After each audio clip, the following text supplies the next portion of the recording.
ro'yxatni shakllantirib bersin. Bizani hozir tayyor qurib kirib yashayotgan uyimizni buzmoqchi.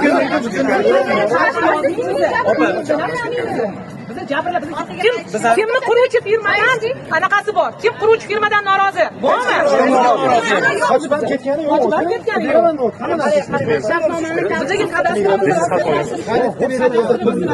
Assalomu alaykum, hurmatli yurtboshimiz Shavkat Mirziyoyev.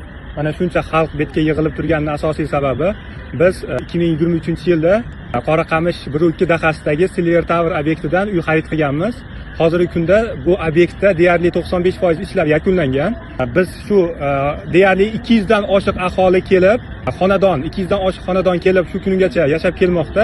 Shu kungacha biz tinchlikda, xotirjamlikda yashab kelayotgandik, lekin ba'zi bir mutasaddi tashkilotlar tomonidan bizni yashashimizga xalaqit berilyapti. Ya'ni bizni liftimizni uzib ketishdi. Yaqinda kelib prokuraturadan yoki boshqa tashkilotlardan kelib turib, yaqinda ko'kalarimiz ozodlashtirilgan maydonchalarimizdagi daraxtlarni uzib ketish holatlari bo'lyapti. Shunga biz aholi mana xalq qabulxonasiga kelib yig'ildik. Mutasaddi tashkilotlardan yordam so'raymizki, shuncha bizda kasallar bor bu yerda, yosh bolalar bor. Shuncha mehnat qilib olingan uylarimizda tinch xotirjam yashashimizga sharoit yaratib berishlarini va bizni masalamizni ijobiy hal qilib berishlarini iltimos qilamiz. Bizni quruvchi tashkilotga hech qanaqa e'tirozimiz yo'q, chunki qo'ldan kelgancha yordam beryapti. Hujjatlarda ozgina nosozlik bo'lishi mumkin, lekin buni va'da berishyaptiki, tuzatib turib, yana qo'shimcha chora-tadbirlar qilib xalqqa imkoniyatlar yaratib berishini.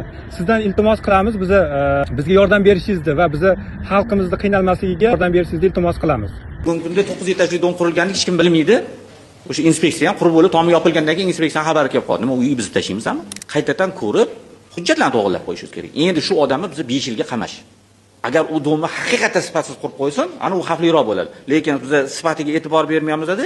Qanaqadir bir hujjatda olmaganligiga 5 yil. Shuning uchun menimcha mutanosiblikni ham bir qarashingiz kerak edi, jazoni olib turib. Kecha qurilish vazirligining aytayapti, juda ham ko'p uylarni bugungi kunda u idoradan ruxsati yo'q, bu idoradan ruxsati yo'q.